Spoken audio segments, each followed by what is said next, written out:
Name of the slave owner, Henry Bernstein. My great-grandfather was a slave owner. Larry David did not become famous by acting charming. He became famous by turning irritation into an art form. A bad seat, a strange rule, a small insult, or one awkward silence could become a whole scene in his hands.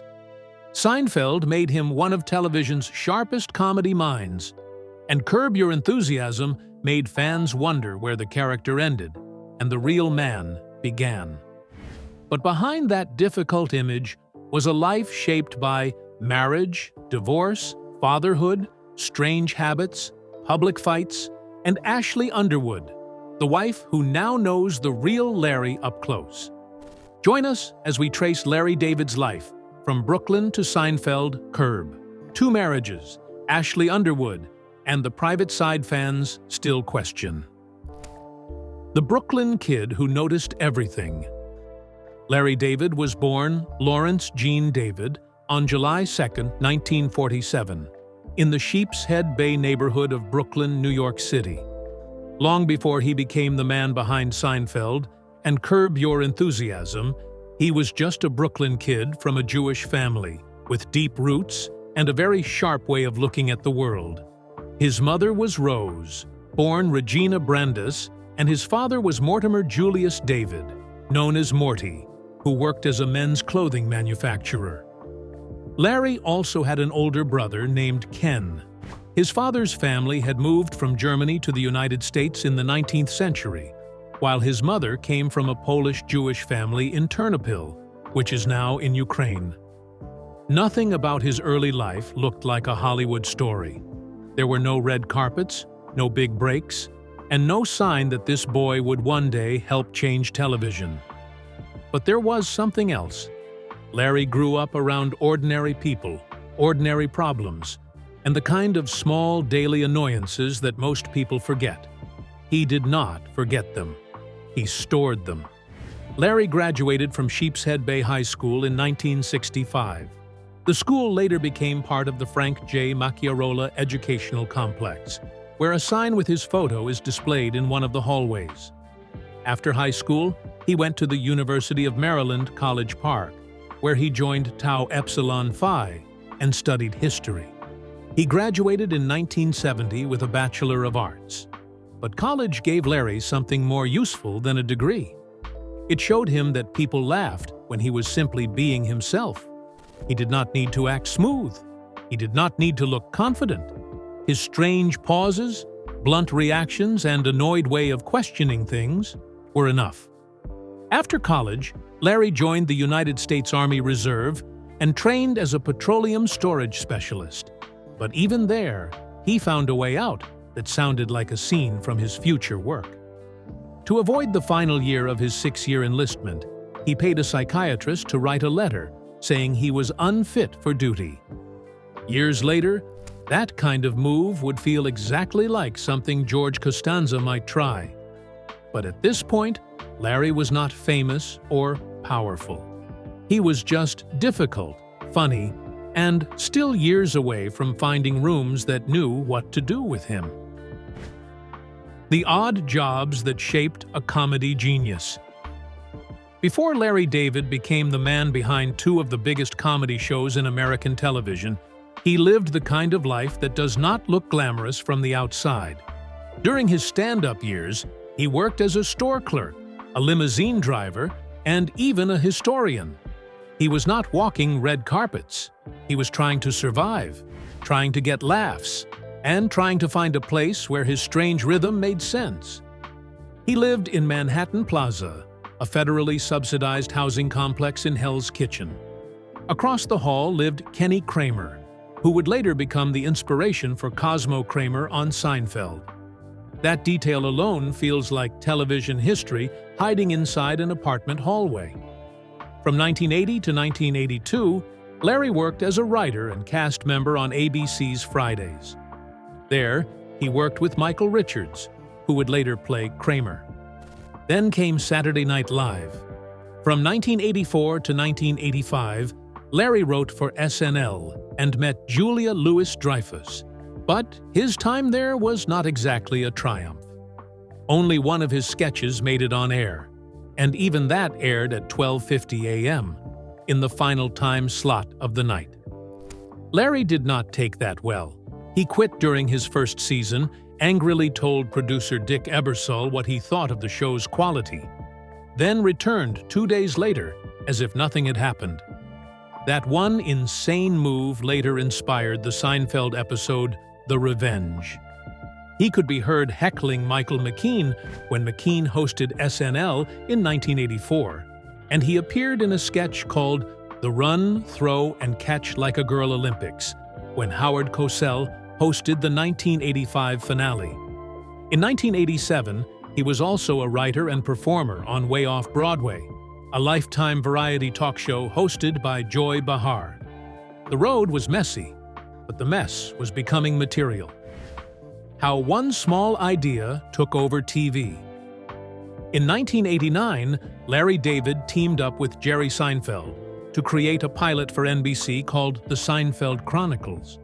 That small pilot became Seinfeld, one of the most successful shows in television history. TV Guide later placed it at the top of its list of the 50 greatest TV shows of all time, while Entertainment Weekly ranked it as the third best United States television show ever. But the idea did not come from a big Hollywood room full of suits. Larry and Jerry had once been in a New York grocery store talking the way they always talked, when they realized their casual banter could be the show. That idea later became famous as a show about nothing. But it was never really about nothing. It was about small things that most people ignore, until Larry David turns them into a war. Larry became the main inspiration for George Costanza, played by Jason Alexander. George carried Larry's anger, pride, fear, and strange social logic. Larry also made occasional uncredited appearances, including Frank Costanza's cape-wearing lawyer and the voice of George Steinbrenner. He wrote 62 episodes, including the 1992 episode The Contest, which won him a Primetime Emmy Award and was ranked by TV Guide as #1 on its list of TV's top 100 episodes of all time. Larry left Seinfeld after the 7th season, and it was an amicable exit. Still, he returned 2 years later to write the series finale in 1998, and he kept voicing Steinbrenner. Around this period, he also appeared in small roles in Woody Allen's Radio Days in 1987 and New York Stories in 1989. In 1998, he wrote and directed Sour Grapes, a movie about two cousins fighting over a casino jackpot. It failed with critics and audiences, but even that failure could not undo what Seinfeld had already made him. Larry was now the king of awkward truth, the wife behind the Seinfeld years. While Larry was building one of the most important sitcoms ever made, his private life was also changing. In 1993, he married Lori Leonard, later known as Lori David.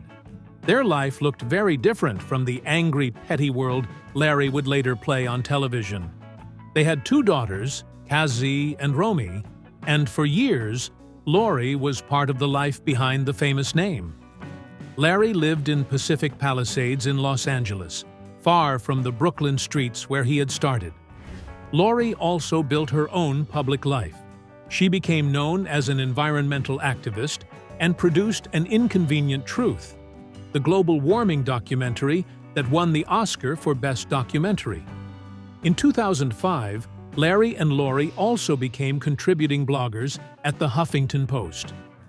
On paper, this was a powerful Hollywood couple. He was the comedy genius who helped create Seinfeld. She was an activist with her own voice and public purpose. But Larry was never the kind of celebrity who seemed easy to live with. His humor always came from irritation, and that irritation did not stop at the studio door. While his marriage to Lori was still part of his real life, Larry's next big idea was already forming on television. After Seinfeld made him rich and famous, he did not disappear. Instead, he turned his own awkward life, strange habits, and social battles into another show. And this time, the line between the real Larry and the TV Larry became even harder to see. When Larry made bad behavior famous. Curb Your Enthusiasm began with Larry David's one-hour HBO special on October 17, 1999. The series followed on October 15, 2000, and it turned Larry's semi-retired life after Seinfeld into comedy. The show used outlines instead of full scripts. The actors improvised dialogue from Larry's short story plans. And from the 5th season onward, other writers helped too. That loose style made the show feel unsafe in the best way. It looked like real life, but every moment had a trapdoor. Larry played a fictional version of himself, and he said that character was what he would be like in real life if he had no social awareness or sensitivity. That quote matters because it is the line between real Larry and TV Larry. The character made mistake after mistake, created awkward scenes, misunderstood people, and walked into strange coincidences. Soon, people started calling their own awkward moments Larry David moments. Curb was described as showing the things nobody wants to say, but wish they could. The cast helped make that world feel real. Cheryl Hines played Cheryl. Jeff Garlin played Larry's manager and best friend, Jeff. Susie Essman played Jeff's wife, Susie. Richard Lewis, Wanda Sykes, and Bob Einstein appeared often. Ted Danson and Mary Steenburgen also had recurring roles as themselves. The show earned 30 Primetime Emmy nominations, 1 Emmy win, and a Golden Globe. Julia Louis-Dreyfus, Jason Alexander, Jerry Seinfeld, and Michael Richards appeared in the series too, especially when Season 7 brought back the Seinfeld cast for a reunion story. In 2010, the show came to TV Guide Network, which also made Curb, The Discussion, a program about the moral questions in each episode. Larry joked, "Finally, thanks to the TV Guide Network, I'll get a chance to watch actual intelligent people discuss and debate the issues addressed on Curb. Now, if only someone could tell me where this alleged network is, I might even watch it." That was Larry at his most Larry.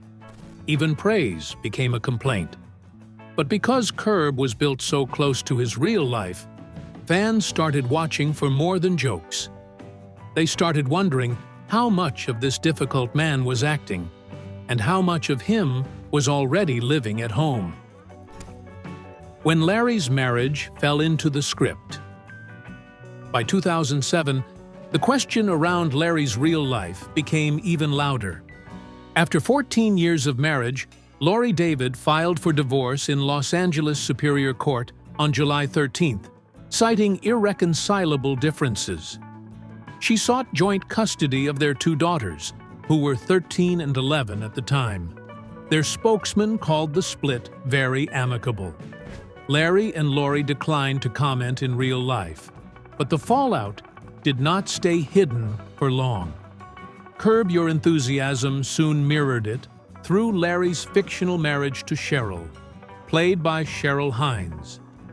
On the show, Cheryl called Larry from a plane that might be crashing, hoping to say goodbye and tell him she loved him. Larry, busy with a TiVo repairman, told her to call back in 10 minutes.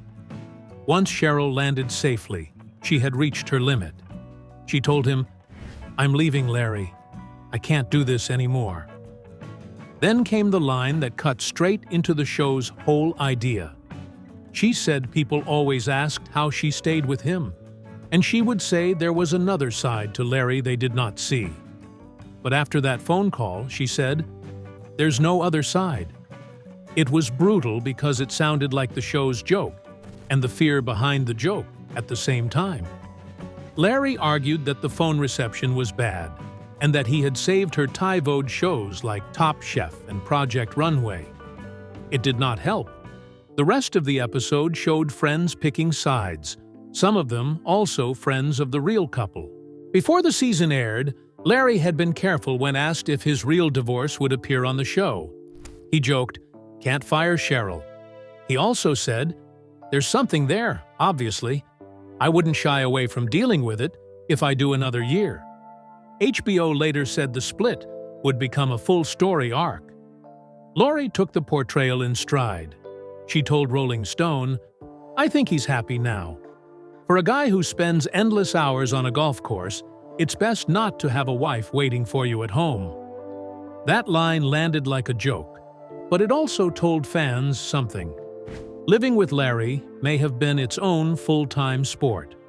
Years later, Larry told CBS in 2015 that the divorce cut his wealth in half because California is a community property state. He said, "I have a lot of money," but added that the figures people reported were crazy. For most stars, that would sound defensive. For Larry, even divorce sounded like another scene Curb could twist into trouble. The awful things TV Larry got away with. Curb survived because the joke was almost always on Larry. In 2020, while cancel culture had hit many comedians, Curb still seemed strangely safe. The show pushed into risky topics, but Larry's character was usually the fool, the selfish man, or the one who took things too far. In one early episode, he ran into an old flame named Lisa, learned she had been abused by her stepfather, then argued over whether it counted as incest because they were not related by blood. He then invented his own abuse story in a survivor group, dragging his real uncle into a terrible misunderstanding. In another episode, he dated Denise, a woman in a wheelchair, and kept seeing her after realizing people forgave his bad behavior because of it. In the Funkhauser stories, Larry switched a golf club at a funeral, and later took flowers from a roadside memorial because Marty owed him $50. When Cheryl's aunt died, Larry handled the obituary only for beloved aunt to become a dirty mistake that ruined everything. He also invited a registered sex offender to a Passover Seder because the man was bald, liked golf, and had helped carry groceries. On the golf course, Larry killed the club's beloved black swan after it attacked him, then helped cover it up. He also yelled at a slow golfer named Norm, whose blood pressure rose before he died from a heart attack. The show went even darker when Larry drew swastikas and Hitler mustaches in magazines, only for a child named Greg to copy the design onto a pillow sham. In The Benadryl Brownie, Larry and Richard Lewis tried to drug Richard's girlfriend with allergy medicine against her beliefs. Then there were the controversial public topics: peeing on a Jesus painting, repeating the N-word while telling a story, using the Israel-Palestine conflict for a restaurant and a fair plot, and mocking Iran's Ayatollah in the Fatwa storyline. Some viewers were upset, some reviewers complained, but somehow, the Larry David train kept rolling forward. The other Larry David fans forget about. Larry did not stay trapped inside one show, even when Curb became the thing people quoted back to him.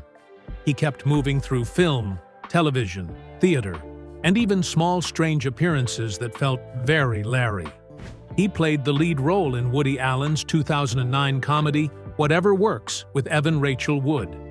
He also had a cameo on Entourage as one of Ari Gold's clients. Because his daughters were fans of Hannah Montana, Larry and the girls appeared as themselves in the episode My Best Friend's Boyfriend, where they waited for a table at a fancy restaurant. It was a small family detail, but it showed how his real life kept slipping into television. He later appeared as a panelist on The Marriage Ref and played Sister Mary Mengele in the 2012 reboot of The Three Stooges. In 2013, he co-wrote and starred in the HBO film Clear History. Then, in 2015, he wrote and starred in the Broadway play Fish in the Dark, about the death of a family patriarch. Rita Wilson, Jane Houdyshell, and Rosie Perez also appeared. The play opened on March 5, 2015. Jason Alexander took over Larry's role in July, and the play closed in August. Before it even opened, the advance sale had reached $13.5 million by February 1st, breaking Broadway records. That was a long way from one sketch airing at the very end of SNL. Larry also made clear who shaped his comic mind. He named Woody Allen, Mel Brooks, Phil Silvers, Abbott and Costello, Jackie Mason, Alan King, Don Rickles, and Mad Magazine as influences. That list says a lot. Larry came from old-school comedy, sharp timing, Jewish humor, insult jokes, and social discomfort. But he did not just copy them. He turned all of it into something colder and more personal. By then, people were studying his jokes, his brain, and soon his politics too. When Larry took his complaints into politics, Larry's private views were never hidden for long. He is an atheist, a native New Yorker, and a serious sports fan who supports the New York Jets, Yankees, Knicks, and Rangers. He has also supported the Democratic Party. In 2010, he wrote a New York Times article criticizing the extension of the Bush tax cuts for wealthy people, then ended it by sarcastically thanking President Barack Obama for approving the extension. That kind of public bite made sense for Larry.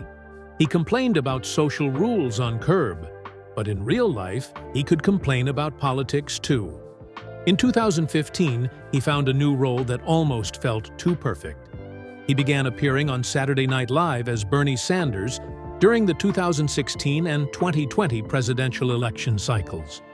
He hosted SNL on February 6, 2016, with the 1975 as musical guest and a cameo from Sanders himself.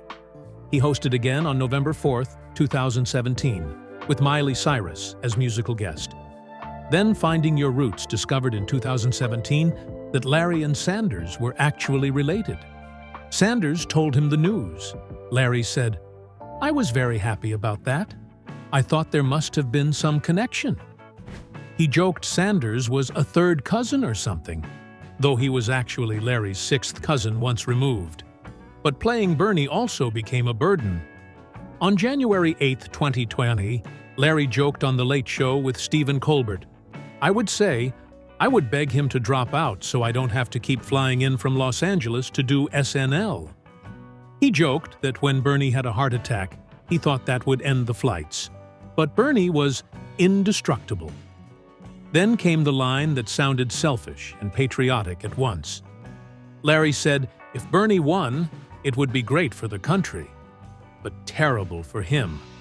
But his biggest surprise was not another joke or political fight. It was the woman who entered his life next. The 32-year Gap fans could not ignore. The next major turn came through Ashley Underwood. She was born in Atlanta, Georgia in 1979 to a successful entrepreneur father and a homemaker mother. Around this period, Ashley was reported to be in her late 40s, while Larry was already in his late 70s, giving them an age gap of about 32 years. That number alone made people talk. But Ashley was not just a younger wife in the background. She had worked in Hollywood since at least 2018, when she joined the team behind Sacha Baron Cohen's Who is America. She was also friends with Cohen's wife, Isla Fisher, who appeared on Curb. In 2017, Larry and Ashley were introduced at Cohen's birthday party. Larry later told the New York Times that they were seated next to each other on purpose. He also said he left before dessert because he was doing well with the banter and did not want to ruin the good impression. That is the perfect Larry move. Most people stay when a date goes well. Larry ran away before success could become failure. By 2019, Ashley and her cat Elwood had moved in with Larry and his adult daughter Cassie. During the coronavirus lockdown, Cassie stayed with them too. This home was not calm. Larry admitted there was not a moment in the day when there was not friction between at least two of them. Then, when that was fixed, two others were at each other's throats, usually about dishes. Larry said the screams were things like, "You didn't do the dishes," or "You didn't help with the dishes." For most couples, that would sound too ordinary to mention. For Larry, it sounded like the start of an episode. The wife who knew the joke was real. Larry and Ashley married on October 8, 2020, in Southern California. It was his second marriage after Lori, and reports described the ceremony as intimate. Ashley later marked Larry's birthday on July 21 with a post that turned their marriage into a perfect punchline. She wrote, "Happy birthday to this lovely man who did two things this past year he swore he'd never do: get another dog and another wife. Here he is, searching for a way to escape both. We love you. HBD Larry." The dog was an Australian shepherd they adopted and named Bernie. That line showed how Ashley understood the Larry brand. She could tease him without making it ugly. She also knew how to live with the strange rules. Larry once complained to the New York Times about couples starting shows together, then one person continuing alone. He said it was a huge problem. He said, "You at least have to ask. Ashley does not ask." He said he would catch her watching, walk into the room, and she would instantly click off the TV. Ashley saw the funny side too. In February 2020, she told GQ, "We'll be at a dinner party, and Larry will take his last bit of food and just stand up for us to go. I just shrugged. He gets the laugh, and I get to ride his coattails." So, when people ask what she confirmed, the answer is simple. Living with Larry sounded like one long Curb scene, and the public kept getting proof. When TV Larry escaped into real life. Even late in life, Larry did not become soft or careful. In February 2022, HBO delayed a documentary about his life after saying Larry had decided he wanted to do it in front of an audience, which meant fans still did not get a deeper look inside his home with Ashley. That same year, he appeared in a Super Bowl commercial for the cryptocurrency exchange FTX. When FTX filed for bankruptcy in November 2022, Larry and other spokespeople were sued in a class action lawsuit. By January 2024, he admitted some regret over doing the ad, and in May 2025, a federal court dismissed most claims. Then came the Elmo moment on February 1, 2024. On Today, Larry walked onto the set while Elmo was talking about mental health and grabbed the character's face. Later, on Late Night with Seth Meyers, Larry said Elmo was going on about mental health, and he could not take another second. He admitted, Yeah, I did it," then joked, "I would do it again." On Today, he later apologized and said, "Elmo, I just want to apologize. I'm really sorry." Elmo accepted. It was silly, but it spread everywhere because it looked like TV Larry had escaped into morning television. The 12th and final season of Curb Your Enthusiasm premiered in January 2024, and Ashley stood beside Larry at the premiere. In April 2024, at Tribeca Films An Evening with Larry David, Larry said Ashley was a great middler at dinner parties because she was engaging, funny, had a good personality, knew many things, and could speak to different people. Larry David was not done causing trouble. But outside his marriage, old Curb ties were getting messy too. In 2025, Cheryl Hines said she had not spoken to Larry since around the April 2024 finale screening. She said, "I love Larry, and I think Larry loves me." But politics had changed things. Her husband, Robert F. Kennedy Jr., was in the Trump administration, and Cheryl said, "I think he's mad." Lori David also entered the public fight, posting that Cheryl was giving her best and most watched performance yet as the dutiful, adoring wife and setting women back decades. Cheryl later wrote about that criticism and also questioned why Bradley Whitford had attacked her publicly instead of calling her. Politics followed Larry again when the New York Times published his 2025 satire, My Dinner with Adolf, a dark fictional dinner with Hitler that mocked Bill Maher's warm description of dinner with Donald Trump. Maher called it insulting to 6 million dead Jews, but Larry had never been known for backing away from a fight. Then, in July 2025, Larry announced a return to HBO with a 6-episode sketch comedy series about overlooked figures and absurd moments in United States history. He co-wrote and executive produced it with Jeff Schaffer, with Barack and Michelle Obama's Higher Ground Productions involved. Larry said he returned to television with a heavy heart. The project, Life, Larry, and the Pursuit of Unhappiness, an almost history of America, was set for June 2026. And somehow, the difficult husband was still turning trouble into television again for everyone watching. The old Larry was still right there, waiting. So what is the real Larry David to you? A comedy genius, a nightmare husband, or both at the same time? And do you think Ashley saw the truth fans only guessed? Share your thoughts in the comments below. And don't forget to hit like, subscribe, and stay tuned for more incredible stories from Hollywood's fascinating history. See you next time.